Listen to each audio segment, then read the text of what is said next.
Right, and well, allow me to, at this point to also introduce Bernard Wakoli, who has now joined us, who is also a political analyst. Good morning, and thank you for joining us. And just your comments on, well, that particular meeting. Remember, I think it was 2 days ago, we had the Kamba community come to see the president and offer their allegiance and support. Now we have the Abagusii community come to do the same. And Bernard, are we ever going to move from a situation where we see communities coming as a tribe, as you know, a community that comes as a tribe to offer their support and hopefully also get some support from the president, whatever that support would be? Okay, thank you very much, Mike, for having me in studio today. Looking at what is happening now around the country is just a replica of what we used to see during the Moi regime, during the Kanu regime, where we had different communities going to pay allegiance to the head of state and assuring the head of state of their support. And you might have heard from that discussion, from that meeting, when Deputy President Ruto mentioned that they are not doing politics of ethnicity, that they want to unite this country and they are focused on not telling a certain community not to vote for a certain individual. But what we are seeing them doing is exactly meeting communities and telling them, don't vote for that person, vote for us because we are in the government, we are going to do this and this for you. And, you know, such kind of narrative, such kind of creativity that takes place within our political alignment is only that the government seems to have all it takes. It has like the whole cake.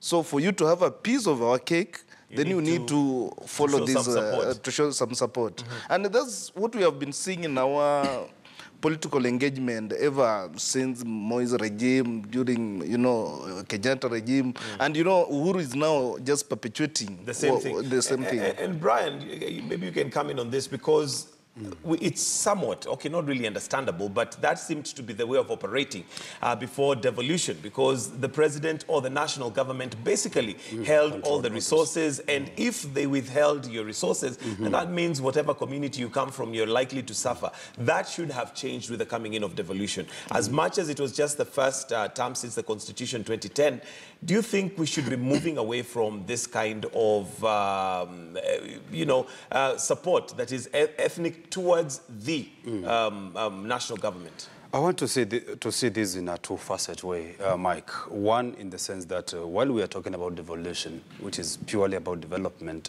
the guys whom the president has been meeting in terms of the communities coming together to meet the president has nothing to do with the development. It's all about, you know, the Jubilee trying to show that they have this community at hand and they want to, you know, showcase that they have the blessings of that community. And it has nothing to do with the devolution. When it comes to matters of development, maybe that's when we can talk about the devolution, whether we need people to go and, you know, start begging from the executive when devolution is already operational. But this is purely, you know, due to the atmosphere that we are finding ourselves in. It's purely trying to coalesce within, you know, a certain individual who are championing our community agenda. Because when you look at the kind of people who are fronting the agenda, are the leaders within that particular community. You did not see, you know, Kikuyus within the Kisiis. You did not see Luos among the Kambas when they went to State House. So that shows that it's now Jubilee is trying to adopt a model which is actually meeting the people, perhaps in the State House, or maybe going to them to show that they have certain values for them. And I want to say that for the Kisii one, it was a little bit more special in the sense that if you were to conduct a poll opinion by that immediately the Supreme Court gave its ruling or verdict, I would have told you that President Uhuru, the way he went guns blazing, attacking, you know, bare knuckle and to the person of Maraga, he would have collected very few votes compared to what he got in the last election, which was bungled. But he went now this time to, you know, mend fences, to show the community, look here, guys, I might have uttered some unpalatable words unto your person.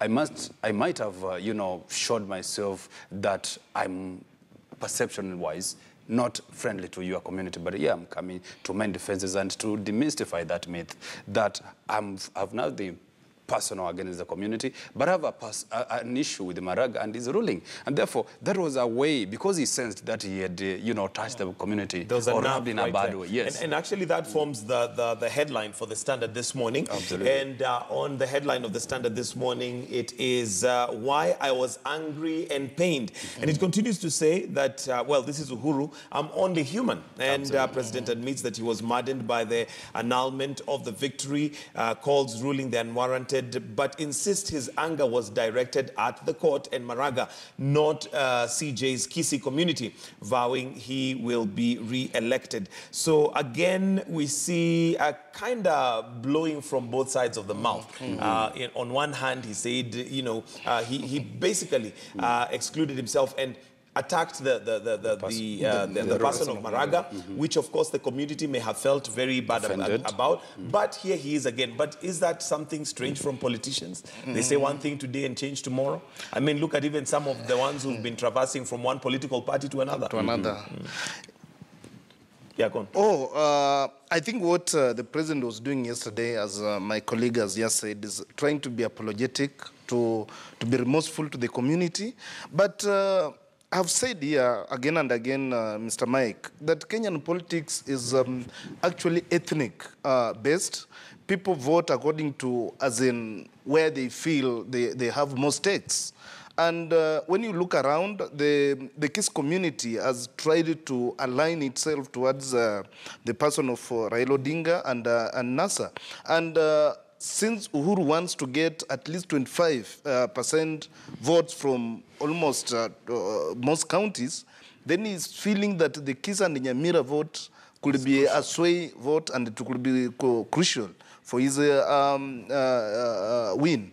Therefore, going there and talking to those leaders, talking to the communities. But one thing I want to point out is that some of the people, delegations, some of the people who go there are taken without even their will. They are just mobilized by the leaders, then taken, we are going to see the president. So reaching there, like yesterday I was following some updates on social media, and you could see young people saying, yes, we are here at Nakuru, we have come to pick money and we'll send that money to NASA Kitty, which means they are there by fiscally, but their mind is in NASA, and they are really willing even to take that money that they will be given at State House or State Lodge or during those meetings and contribute to the NASA Kitty. So it's something that politicians need to balance very well. And the numbers for them, that do not necessarily mean that reflect, reflect the and of course, ground. And of course, the choice of the venue, I think, to me, raised some sort of eyebrows. Why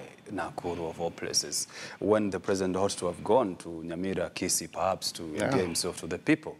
But these are some sort of symbolic, because Nakuru has always been taken as, the nerve, the central nerve of the Rift Valley Ford. And by bringing the Kikuyu community, they felt that they would also be able to do a double sort of thronged approach by also endearing themselves to the Kalenjin, the Kikuyus, and now the Kisiis who are there. But again, somebody actually mentioned that those are not typical Kisiis, but those are Habanites who are just, picked from somewhere. Picked from the streets, and not the originals. But anyway, that's a subject for another debate. But one thing that I would want also to say about the Kisii vote, Kisii being one of the most democratic and progressive community when it comes to voting, it is something worth noting that Kisii community as of now is one of the communities that perhaps I would, say that it is a headless community, in the sense that they have not elevated one of their own to that level where they can say this is our kingpin.